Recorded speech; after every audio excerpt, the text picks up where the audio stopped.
मित्रों नमस्कार। मैं डॉक्टर हरवंश पांडे आप सभी का स्वागत गीता सत्संग चैनल पर करते हैं। आशा है आप स्वस्थ होंगे, प्रसन्नचित्त भी होंगे। आज के सत्संग का शीर्षक होगा प्राणापानौ समौ कृत्वा।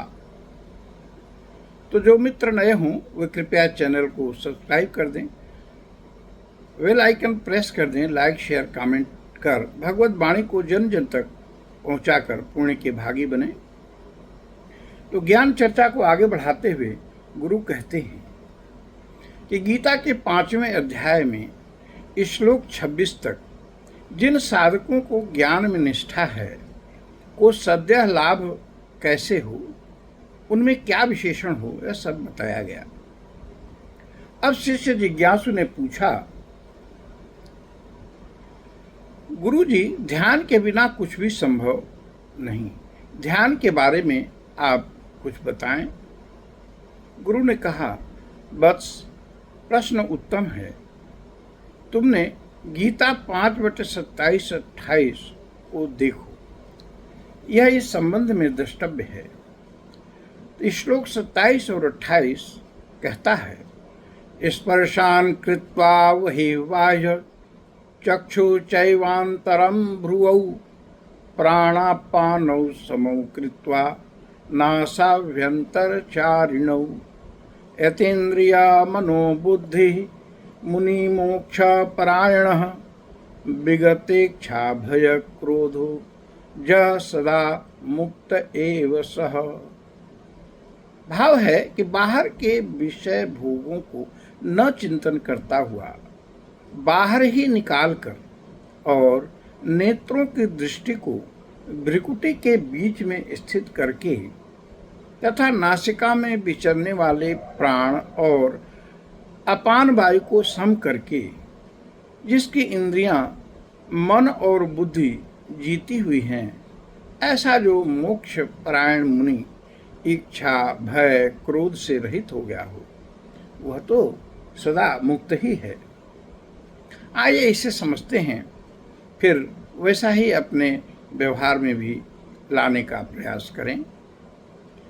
गुरु कहते हैं, पहले तुम सारे बाह्य विषयों को बाहर करो, यानी क्लीन करो स्वयं को।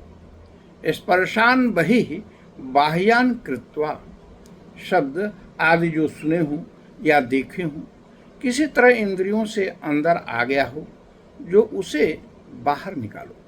Shut out all external contacts. अब दूसरा स्टेप है, चक्षु एवांतरे भ्रुवौ। ध्यान को आंखों के भ्रू मध्य में लगा दो। Fix the gauge between the eyebrows.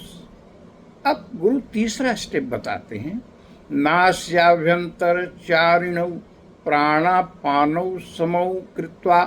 नासिका द्वारों से चलने वाले श्वास अनुश्वास को सम करें। देखिए, एक भी श्वास बिना देखे बिना जाने न जाने पाए। Watch your inhaling and exhaling consciously. ऐसे चित्त हो जाए, ऐसे शांत चित्त से ध्यान करें।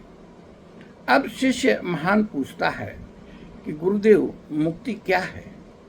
गुरु ने कहा, सुनो, उस मुनि की यत इंद्रिया मनः बुद्धि, मन बुद्धि और इंद्रियां जिसके संयमित हो गई हैं, with senses mind intellect controlled, मोक्ष परायण, मोक्ष चाहने वाला हो, अर्थात परम लक्ष्य को पाने की उत्कट इच्छा हो, supreme desire to obtain supreme goal, और भी एंड विगत इच्छा भय क्रोध ज, इच्छा भय क्रोध जिसका विगत हो गया हो।